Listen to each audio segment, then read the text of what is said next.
Hi guys, Trevor Speed here. I thought I was going to do a video. I've been thinking about doing a video for a while now to talk deeply about my baloney amputation that happened 5 years ago. Now it's going to be 6 on the 1st of July.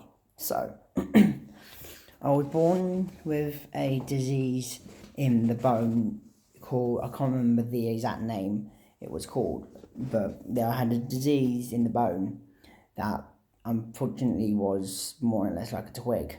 So my tibia and my right leg was the normal tibia like all of you. So what it is, right, it made my bone weak. So my tibia was really weak. It was not fixed, it was just too weak. So they tried to mold the tibia and the fibula together to try and strengthen that up and see if that would do it. And then it wouldn't work. And I think when I was 10 years old, they put a crochet hook in the leg to try and strengthen the bone itself. And it worked for the time being. And then as I got older, the tibia, the crochet hook became unneeded. So they took it out and put a carbon fiber rod from my knee down to my ankle. And it's like a car aerial, it was. So they put that, I called it the car aerial because it literally was a car aerial and it literally grew with me. And it still didn't work. So they tried to tie it all up again, the tibia and the fibula, because it came undone. So they tried to wrap it up with literally like not pins, but like what you do on sandwich bags, you get those little twist ties. So they tried that and it worked to the point, and then it had to be removed because it was coming out my skin. It didn't actually pop out, but it was lumpy. You could see the two lumps on my tibia, on the shin bone, more or less. So they told me when I was 17, they said, right, we're going to take it out. Took it out, went back for a follow up, and they basically said, go home, be a normal boy. And everyone knows what go home, be a normal boy is. So I did. I went out and played football just like a normal boy. Just like a normal boy would do. Play football, so I did. And as I was going to do a step over to try and get past a defender, my right leg, basically my right ankle, got stuck in a little pothole in the grass and I snapped it. I just snapped the whole ankle and the whole bone, and they had 3 options to try and fix the leg when I went down to Oxford. So bearing in mind now, let's not go to the point when I'm at Oxford. So I went to Wrexham, push it all back in place, got a follow up to see Great Ormond Street Hospital with a surgeon called Mr. Hill. He looked at my leg and he said, I'm too old now, he can't see me, I need to go to Oxford. So he referred me to see McNally, the orthopaedic surgeon who I saw at Oxford. He looked at the x-rays and he said, right, I'm going to be blunt with you and I'm going to give you 3 options. So I said, okay, what's the 3 options? And he said, right, option 1, we can fix the leg and use a paste. That could work, and it was only a 50% healing rate. It was only 50-50. It was only 50% sure it was going to work. But by doing that, it could bring back all the cells. And as I'm in remission of cancer, we said no. The last option, people should know about this, was the Lizaroff. The Lizaroff is basically a metal frame around the leg, and you go back every day to tighten up by pins, screws, and everything else. And that was still a 50% healing rate, and it was not going to be back to my normal self. back to the rate I should be, and my rate should be my motor movement, my motor mobility was going to be limited very rapidly, and that weren't the option. So I looked at my mum and my dad, and he said, right, the last option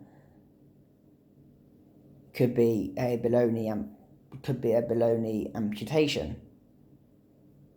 So we went through it. We were talking about. I looked at my mum and my dad in the consulting room, and I just looked at him, nodded, looked at the surgeon, said, amputate it. I was 18. I was annoyed with my leg.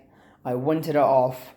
It was getting me down. I was in a wheelchair. I was more or less crippled in a wheelchair. And I was not going to be back to my normal self. So they booked it in for an amputation. But before that, we had to go through the whole mentality test to see if your mentality is going to be up to it. So they gave me all these quizzes. What should I say? They said, remember all these three things, and I did. And they said, right, we're going to explain about the amputation. So I said, right.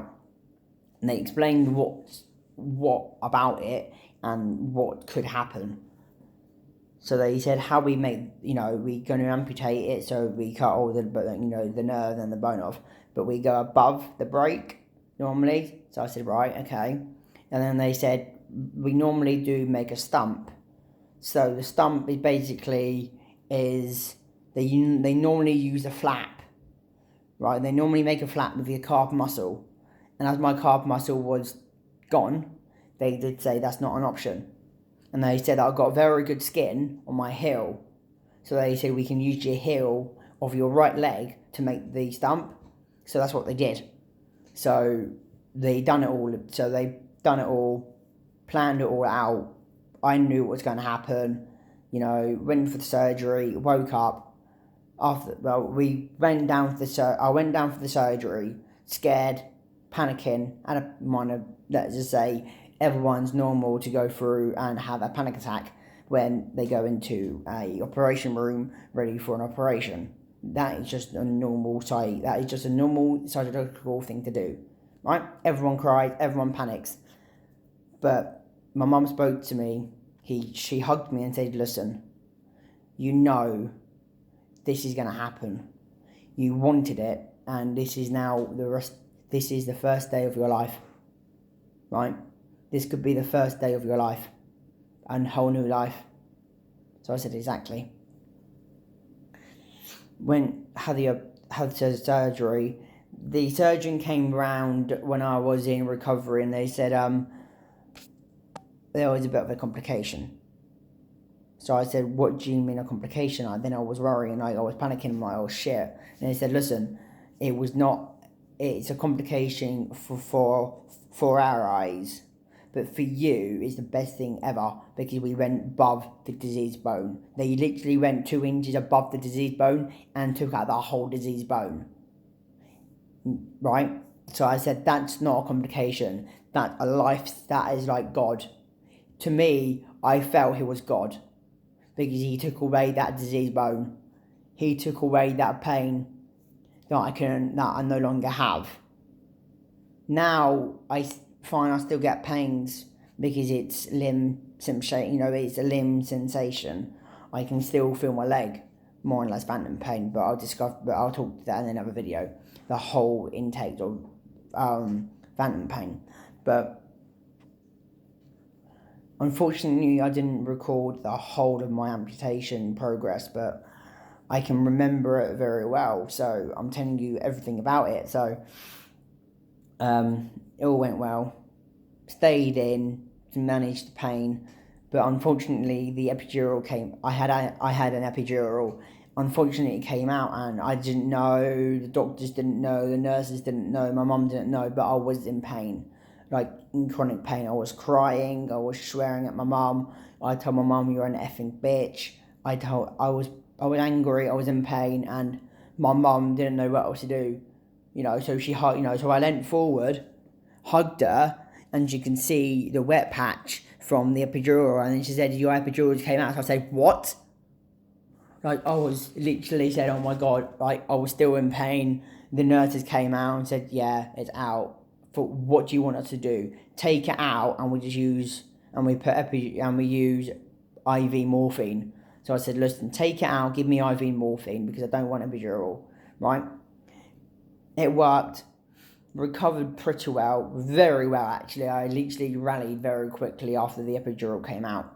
Went home, stayed in bed, and I think a week, 2 weeks later of coming home, I had a hemorrhage from the stump because they didn't close up the little bit where they use the blood and drainage. So I was in pain. I always said, Mum, I'm in pain. I need painkillers. And then she said, we can't give you more painkillers, Michael. We can't give you more painkillers. We gave you everything. We gave you codeine, morphine, paracetamol, Nurofen, ibuprofen, everything. And it still wouldn't work. And Mum came over and just hugged me. And as my dad brought me a cup of tea, he looked on the floor and said, there's blood. So I said, what? And I lifted up my stump and I was literally hemorrhage. It was literally just hemorrhage, like it wouldn't stop. My dad quickly got me in the car and he just put his foot down. He put his foot down, he didn't care about the red lights, spinning cameras. He was putting his foot down, right?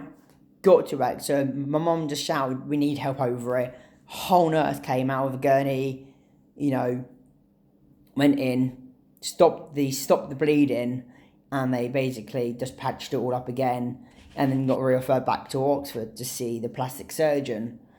So went back to see the plastic surgeon and he basically did say, right, we need to put you into another surgery so he can stitch it up. So I said, do it.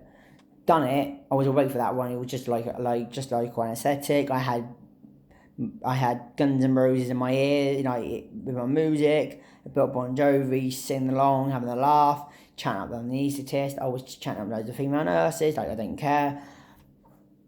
Came home, best thing ever. And then I think a couple of months later, this is now in October. It was in October, got fitted for my first prosthesis. And I made a goal. The minute I got my first prosthesis, I set a goal, saying I want to walk in to see my sister unaided and walk to her bedside. And guess what, YouTube lot? I did it. The first time I had a prosthesis from the car park, I walked all the way from the car park to my sister's room because she was giving birth to her daughter. And I walked. Without aids, without crutches, wheelchair, my mum, my dad holding me, I walked. And I did it again. I walked down the stairs, back to the car, but not down the stairs. And in the lift, done it again. And since that day, I never looked back. I still have days where I say to myself, I don't want this leg. I'm in pain. Please take the phantom pain away from me because that's what I want. Right, I don't like phantom pain. I want it to gone, but it wouldn't go because it's there for life. But I'm not gonna I'm not gonna sit back and dwell on losing my leg. I'm glad I lost my leg. I'm glad I've got one leg. Prosthesis is losing a leg, right? People are gonna say now I'm an absolute nutter. I'm a rebel, but when you want to know the meaning, when you know how truly it feels to have your leg amputated and that leg now goes, that diseased bone, that diseased leg is gone, you can look up and you can say, let's go, because now is the first day of your life. It's a whole new life. And it is.